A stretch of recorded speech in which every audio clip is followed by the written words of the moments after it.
Let that guy go. He's not gonna make it. Do you listen to him when he says that? Yeah, I do. Okay. At first, I didn't listen to him, and he was right every single time. He was boom. That's it. That's it right there. You gotta be right. So no. gotta be right. We gotta. So if I understand it correctly. Hey, welcome back to Black Press. Thank you for watching. Please like, comment, share, and subscribe. Now let's get to it. Moving on to the next thing, which is kind of what I was just saying at the end of that, though, is feeling safe, right? Especially for women, being able to feel safe around people and men that just are not trying to always want something for them or always trying to get into their pants. Tiffany Haddish was on Breakfast Club, and it was actually a good interview. She said some things that I was like, oh, got a little bit more depth to her. But we still don't go with the ratchet stuff. So she said something that really actually pointed out to me what a lot of black women, in my opinion, actually feel. I'm just gonna leave it right there and let her explain. Mm-hmm. Also, I'm a little difficult. Yeah, I'm sweet though. How do you mean I'm you're a little difficult? I want to do what I want to do. Okay. Because that's part of, I think, not growing up with the father is like, I don't know how to, I know how to take orders, right? See that though? Mm-hmm. Not growing up with the father she believes makes her difficult. So that's what I was saying about the younger kids. Like, they don't have that older male figure to relate to, so they're less likely to want to even deal with a man or take anything from a man because my daddy wasn't even there. My daddy wasn't even there for me to listen to. Why makes you think I gotta listen to you? But I'll let it keep going. And I know how to get things done. If you ask me to do something, I'm gonna get it done for you. But I'm gonna do it on my time when I feel like it. And if a man's like, I need you to call me when you leave out of there, I want you to be here at this time, whatever. If I'm not getting a paycheck, I'm gonna show up when I feel like it. I'm gonna be at your house when I feel like coming to your house. I think that's been the biggest issue. Is like, I don't want to feel like I got to answer to this man because you're not paying my mortgage. You're not like, if I'm just humping on you, then like. Yeah, you're not providing in a relationship. But if we in a relationship, I feel like there's some common courtesy, right? But I don't have to do back bends for you. Especially if the man ain't making that. That's what all of them say. I don't gotta bend over for you. I gotta bend backwards over for you. I'm laughing. It's true. Like, I ain't gotta bend over backwards for you. Who is you? You paying my bills? Okay, I agree with what you're saying. Yeah. I see what you're saying because, especially like being like, whenever I was like a black single female out in the world, nobody comes. Ain't no man gonna making my own. I don't know, and then it's hard to be submissive to whoa! Who said submissive? Anybody said? Don't be using that word. That word is because like if pouring gasoline on the fire. Because if you're in a relationship and a guy is like, all right,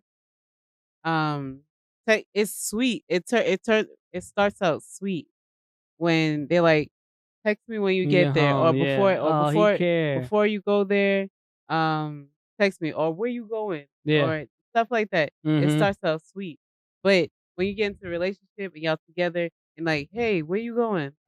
Text me when you get there. Why you ain't text me? I've been waiting for your text. It's like, why is he bothering me like that? Like, it gets into that because black females are so used to having our own back. Like, we don't have like the man that's there to rely on and when we get that, it's so like alien to us that we don't know how to treat it or how to behave. But then when we have also, it. a part of it, I think, is like I don't want to be controlled. Mhm. I think a big part of it, I don't want to be controlled. I think is they don't mind being controlled. It just has to be controlled in a way that they can take it or that's in their comfort zone. But there's not, that goes two ways too, though. Yeah. And I think that's an issue because, like, okay, well, if you don't want to be controlled, Mhm. don't try to control me neither. See how that works? I see it. Yeah, but it don't work like that. It's like, okay, Nobody wants to be controlled. Nobody wants to be controlled, but everybody want to have the control. Like, see, in order to have control, you have to have submissiveness. I'm not Because using that word. You have to be able to be in a position where you're like humble and confident. But then the man also submits to the woman too, though. And be humble. If that happens, then it's not. If you're using the submissive in that way, both submit to one another. Yeah. But nobody. But then that still feels like being controlled. Until you actually go back into that symbiosis. It's so hard because, all right, then if we take the word control out and put leader in, then it sounds a little bit softer. What? Ain't no woman trying to be led. Yeah, they are. She talked about that too. We talked about that. Hold on. Yeah, but go. You finish what you're saying. No, but you want a man that's gonna like give you like good direction. Mm-hmm. Like, I mean, for myself, I don't even listen to the GPS half the time. So, when I say lead, I mean you want somebody to be able to be like, okay, I got your back. Like whatever you have planned or set forth, I'm gonna help you execute that mission. But oftentimes we get people that come in and they try to change the mission or change the idea that you have that's already set in place, and they tell you that whatever you have set in place isn't good enough or what they present is better. And that's where the discord comes. I think the discord comes in where you don't agree with what he said. Like you, like, that's you were saying, you're doing it your way, and he thinks it's better a different way, and you don't agree with it, and that's where the pushback comes. But it comes back to what Charlamagne pointed out. So it was pretty good on him. You keep using a word that I think we don't use enough, which is safety. Yeah, we gotta feel safe around each other. Right. Like that's the whole purpose of community, to make each other feel safe. If we're not making each other feel safe, what's the point? Yeah, it's no point in me even spending time with you or talking to you or wasting any energy on you. If I don't feel safe with you, I'm like, I don't want nothing to do with you. I'll ghost you. I won't ghost you. I'll just be like, I don't feel safe, and then I won't not answer no more phone calls. See, when it comes to safety, it's in order for somebody, in order for her to let him lead, she has to feel safe in his decision making as a leader, and that's important. Yes, that is definitely important. But where the problem lies is how do you get there? Exactly, because in order, matter of fact, let me shut up. One last clip, and then it's like you asking the exact questions that I was thinking. Like Tom Dreesen, white man, but he give me some of the best advice. White man. Why she gotta say that part? That almost makes it seem like she ain't listening to nobody but an old white. Not the case though. I was like, whoa, what?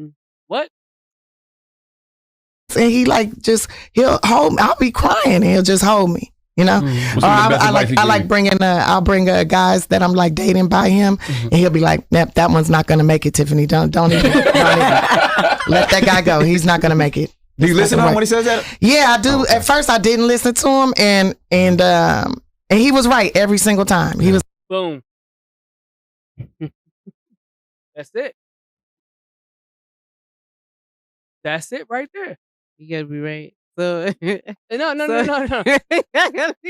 We got gotta. if I understand it correctly, that we have to have these interactions where it proves or shows that y'all are right. And it's like, you know what? He's right. Maybe I should listen. And then it goes from maybe, you know what? I'm gonna listen to him. Because most of the time he be right when he says something. Mhm. Guess what?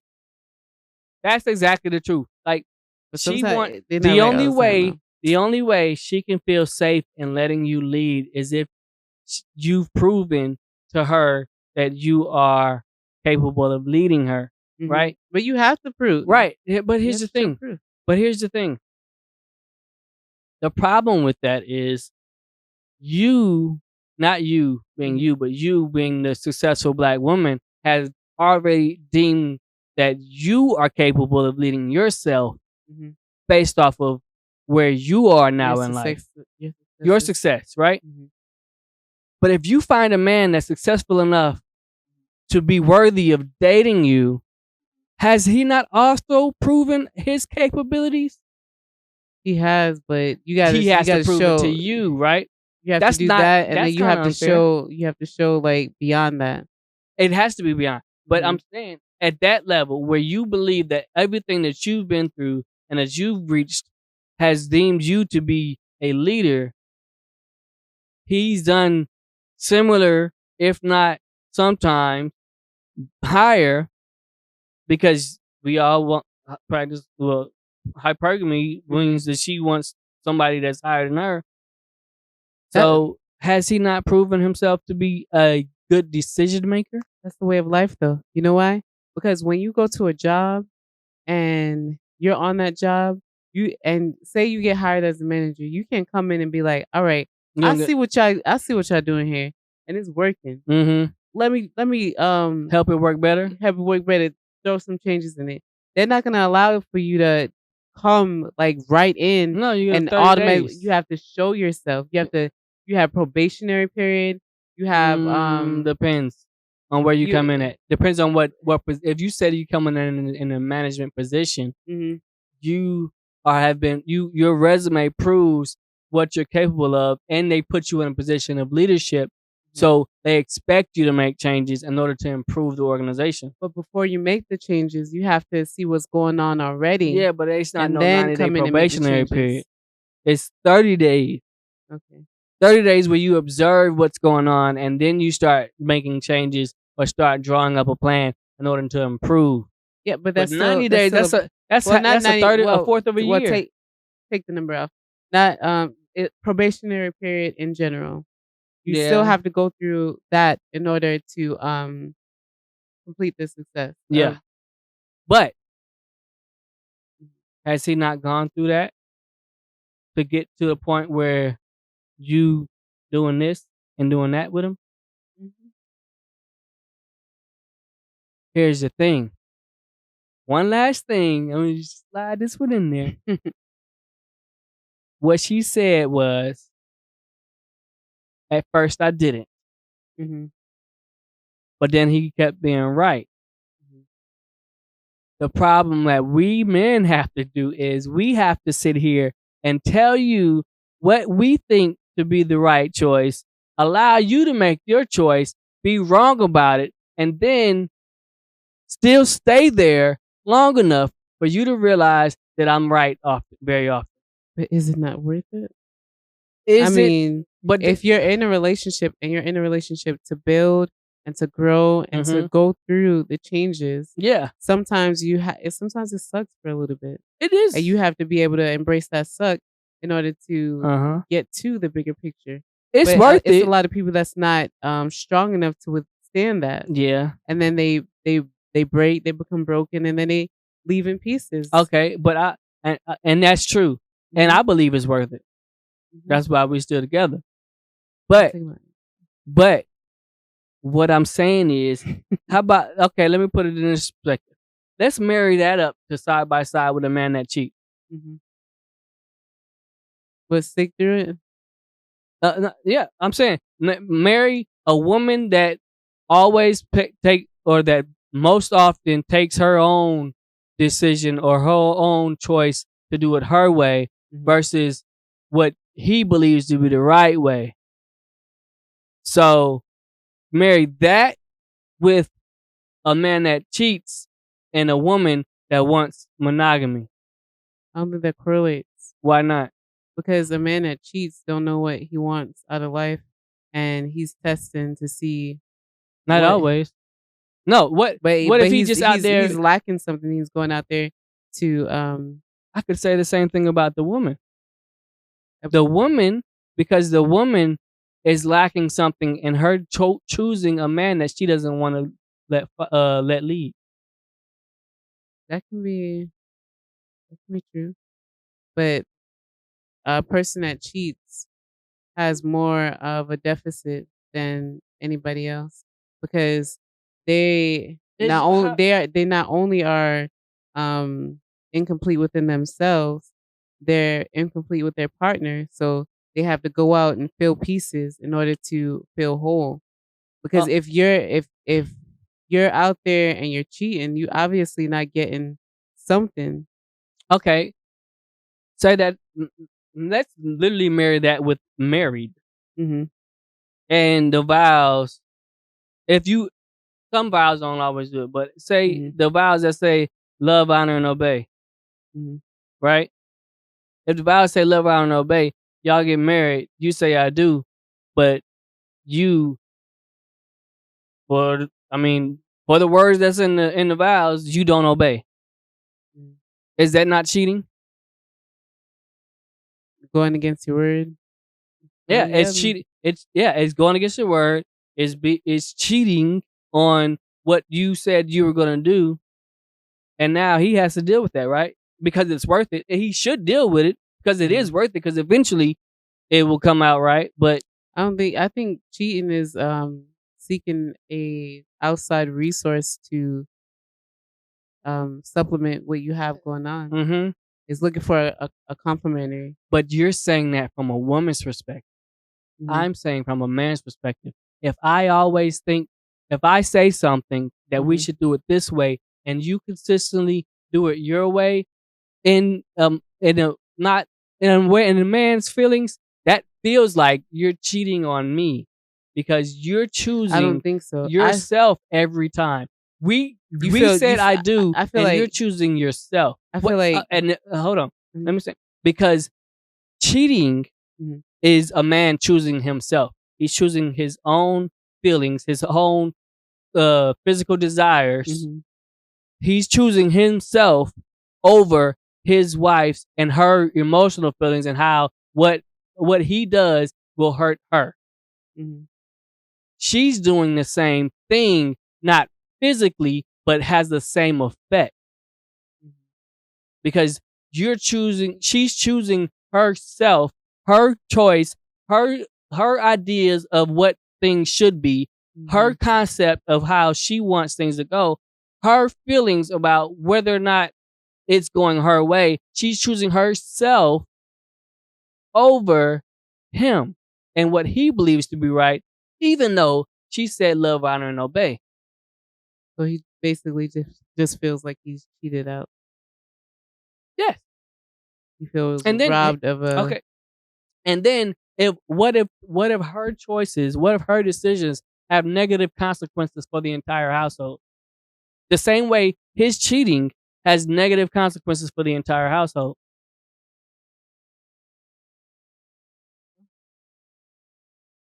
I'll give you an example. My ex, when we were young, like maybe like a year, not even a year married, maybe, but I wanted this 2005 Chevy Impala with the circle lights. My best friend had one. I loved it. I wanted one. I finally was able to buy one. I paid cash for it. And then I bought it and also had to put a new radiator in it. So I bought it, paid cash, boom, got it. Finally, it was a champagne colored 4-door Impala. That mud was clean. I loved it. But she wanted to drive from Fort Bragg, North Carolina to Connecticut with our newborn son in the car because she wanted to go to her brother's high school graduation. I couldn't take leave or pass, so she decided she was going to go by herself. I did not want her to go. She went anyway. Right outside the Connecticut state line, she got distracted. The car in front of her slammed on the brakes. She slammed on the back of the car, in front of her. My brand new to me 2005 Chevy Impala is totaled. So it was damaged so much to the point where it would have cost more for me to fix it than it even cost for me to buy it. My car, gone. $5,000, $5,500, gone. Having to buy a whole nother car because she needed still a stable vehicle for when I was deployed. Her choice completely affected the entire household against what I thought was the best for our family at the time.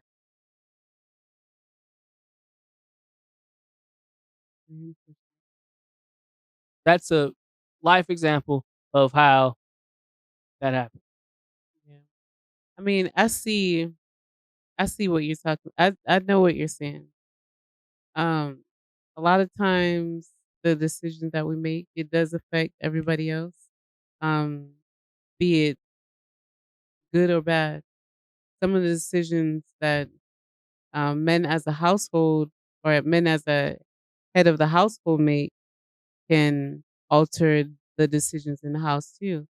It's not saying that every decision that they make is right. There's some times when they're wrong. Yeah. So it's just life, and but like I said, it's what we have safety to and deal with. it's safety and being able to trust that they're gonna make most of the time the right decision. It's safety and being right. So. Yeah, that's what I'm saying. That's why I'm saying I was going back to she has to feel safe, but her feeling safe only happens over a period of time where he has to endure her choosing not to trust him because he hasn't been there or hasn't made her feel safe yet. And then it goes from her having to feel safe to her getting comfortable and being okay and saying, okay, I'm gonna let him lead, to him. It goes back and forth. Yeah. Then he's like, okay, I need to feel safe because I need to make sure that whatever you say, I'm okay with you going, that you're okay because from past history, you've been going with what you want to do. So it goes back and forth. Oh yeah. So we throw the ball back and forth until we actually are still able a symbiosis. Yeah. It's just what it is. Life. Yeah. Just gotta be able to rock and roll with that it. was interesting. She said some other good stuff too. Talked about war and religion. And it was really good. It was really good conversation. I enjoyed it. I was surprisingly, I enjoyed it. And she took accountability for herself and her own actions. So that was a dope conversation. What do y'all think about everything? Do you think that it's worth it? Do you think it's worth it for the men? Do you think it's a trust thing, or is it just a I don't want to be led by anybody thing? Let us know in the comments. Hit the like button. Continue to share. Subscribe if you haven't subscribed. Please like, comment, share, and subscribe.